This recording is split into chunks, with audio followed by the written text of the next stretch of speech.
Hi everyone, it's Killshot99 Dead, and this is The Passage, Season 1, Episode 8, live fan reactions. What another good episode. Ready to get into this. This is not going to be a super long stream. We're not going to go step by step on the recap because obviously we have different things that we appreciated with the show tonight. But I do want to give a shout out to Jamie McShane, the actor who plays Tim Fanning. I think he is going to be, hopefully this show continues to last for several seasons. But I think he is really carving out a nice niche of being the next really, really good television villain. I think he's doing an excellent job. You guys know I do like me some Clark Richards. I love the storyline tonight. So you guys saying it was a good episode. Some people are saying it was a great episode. Just going to ask you guys, 1 to a 10. Just want to get the vibe out there. What did you guys feel about this one tonight? I'm about a 9. I think really, really solid. And I do like at the very, very end, we're finally going to see them out of their cages. We're finally going to see the vampire element of the show. They've taken 8 episodes and really laid the groundwork for the characters. I think they've done it masterfully between going back and forth between the ongoing flashbacks, the ability to control the future, so many different things that look really good. And then if Amy can kind of be, it looks like she's going to be frozen in time where she has these powers, but she's not going to take that next step. Unless, you know, the goal is going to be that Fanning just keeps chipping away and chipping away little by little to try to get her to turn or to come over to his side. You know, that's what's going to kind of interest me, is whether or not she's permanently untouchable or whether or not she will ultimately kind of gravitate toward that. So many things I liked about tonight's episode. I liked security clearance, and I do have to say the flashback scene between Clark Richards and Shauna Babcock I thought was really good. You got to see the human side of her and how she was framed, set up. You know, the justice didn't fit the she never had justice, so the crime didn't fit the punishment. Punishment didn't fit the crime. You guys know where I'm going with that. Got a lot of notes here. I'm just kind of flipping around. But I love the elevator scene. I think my favorite part of tonight's episode was the elevator scene when she said, "You're going to need me," and he kisses her and says, "You know, I liked that person, but I don't like you. You're a monster." That was awesome to me. So I'm going to ask you guys your reaction. If there's any part of tonight's episode that you had to single in, what was your favorite part of tonight's episode? I'm going to get some of your thoughts and some of your comments included in this video, if you guys don't mind. Yeah, Khaleesi, the guys put over security. Yeah, creepy dude. The tunnel, American Pride, where she was either going to drive to the end of the tunnel, and then she just turned around and decided to go the other way. So she made that choice. Evil Fanning trying to trick her.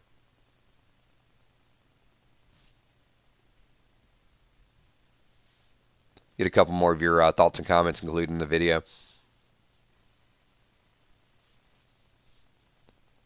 I think we're finally going to see it, though, where, you know, we saw someone at a gas station, so it looks like they're out and about. So once they get out there and they start turning people, I'm just very curious to see how the show is going to transform. Whether it's just going to be like a small area of the population, or it's just going to be wide scale where you literally have hundreds and hundreds of people grouped together. Is Clark and Brad's group and Amy's group just going to grow, and you're going to have this rebellious group always fighting off the vampires?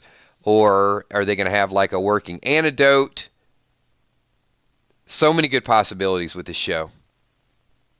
Joyce Andrews on the edge of your seat. I love it. I love it.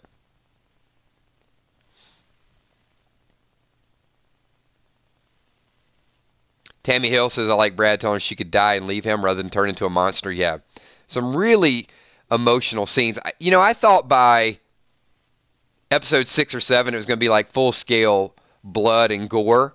But I like that they took a couple extra episodes to build the characters. Let me know what you guys think. Do you guys think it's developed too slow? I mean, we're at 8 episodes, and we haven't had mass vampire and take over. Next week's going to be the 2-hour season premiere. So I assume we're going to see it next week. You guys think that 8 episodes was too long? You think it was just right? Anytime you have a new series, we talked about this with The Walking Dead, that if they develop a new series, you're going to have 3/4 of the season, if not a whole season, just getting to know everybody. And you don't always have the luxury of doing the flashbacks. The flashbacks really helped with the character progression.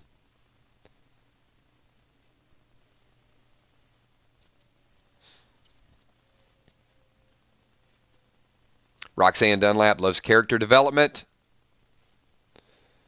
The backstory with Clark was amazing. Boy, Clark really turned, I hate to use the word turned, but changed his character quickly. You know, you go along that path like, yeah, he's an evil guy. He's, before you knew his backstory,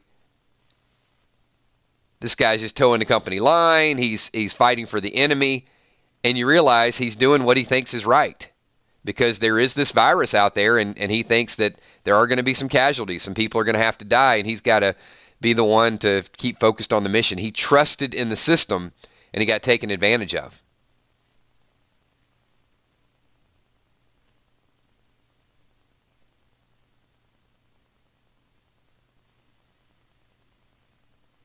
Just checking out a couple comments here, everybody.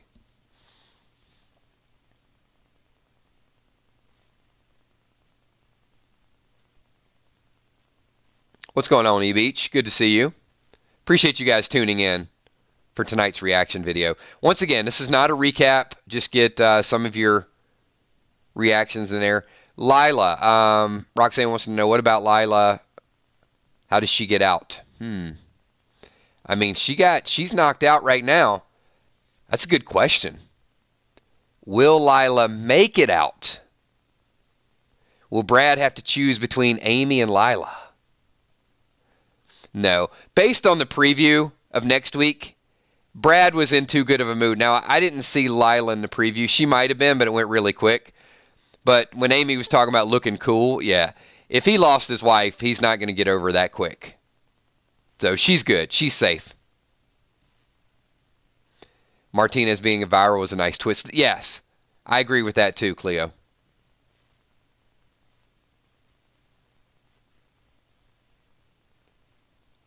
Cleese, you mean Martinez?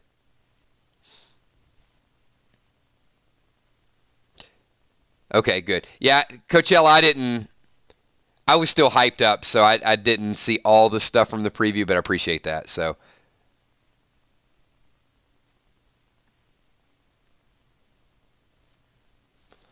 I'm a little concerned, though. I'm a little concerned about Anthony Carter. I feel like he's full scale going to turn. I think we got the best of Carter. His delay in turning was to help Amy as much as possible, but now I think there's no going back for him.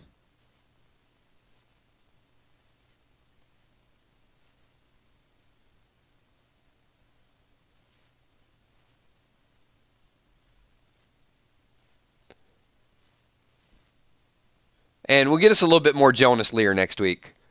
I do like the way this episode sort of focused in on a couple key developments. The last couple episodes has been all over the place, and you go from Lear and Elizabeth to Fanning, and they have narrowed it down where we are right at the heart of the story. Northside. Let's see. Wouldn't know what reality was from a hallucination. You know, that is what is so unique about this show. Hallucination, future, backstory. And Amy did say next week in the preview, she says, I've seen the future.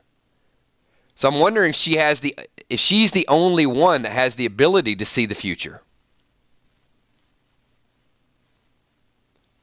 It's like everybody's got a skill or something that they can do, but you never know. I mean, Amy's might be totally different than everybody else.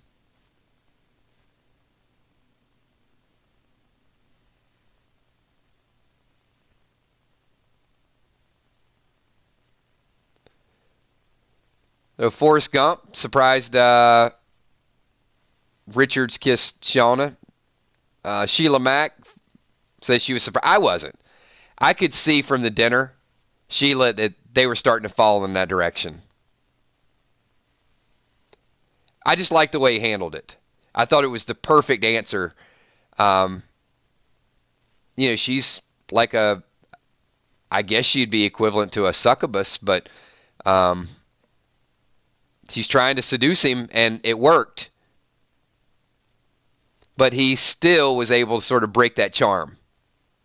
And he said, look, it's not you. You're a monster. I'm attracted to basically who you were.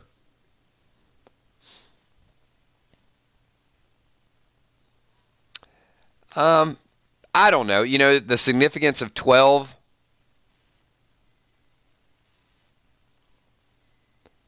12 months in a year. 12 signs of the zodiac.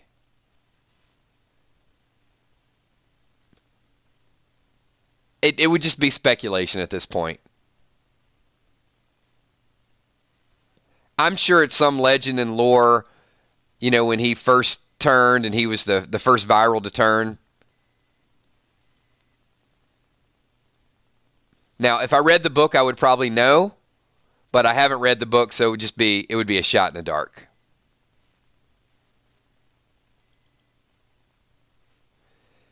Well, Swamp, Amy could be I don't know. I don't think Amy is the strongest. I still think Fanning is the strongest. But I think Amy is different.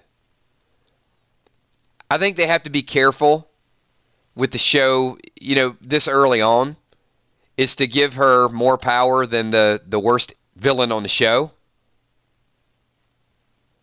But I don't think we've seen, in fact, I know we have not seen the power of Tim Fanning. He's still trying to use a little charm. He's trying to manipulate to get his team settled before they just start taking over the entire world. He's got to have a certain amount of leaders, I guess, or, his generals, his disciples. Yeah, absolutely. Maybe that is significant, the 12 virals or the 12 disciples.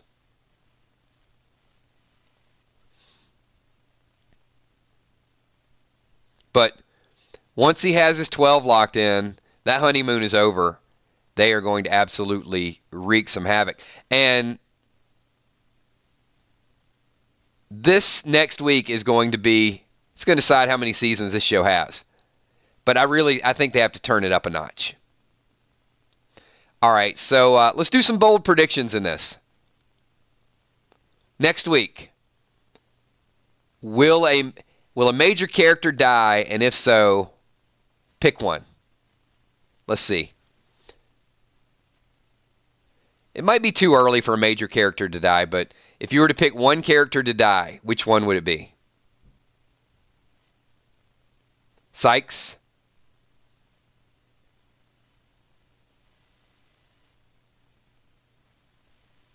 Yeah, I could be down with that too. I think Sykes, because she's the one that can slow this down. So, in theory, she's probably the most powerful person on the show. So, it would make sense for her to die. And that way, it's going to take at least a while until somebody else. That gives you a good platform for future seasons, because the person that had the antidote basically is gone. And now, the whole testing facility is probably going to get destroyed. And then we'll have to go a couple seasons. And we'll know that there's a cure and an antidote out there, but they'll have to make their way back and find it. So, yeah, I like that. All right, everybody. Hey, we're almost 15 minutes, so we're going to wind this down. This is the Passage Live fan reactions. Appreciate you guys getting involved in this. Your thoughts, your comments are permanently a part of this video.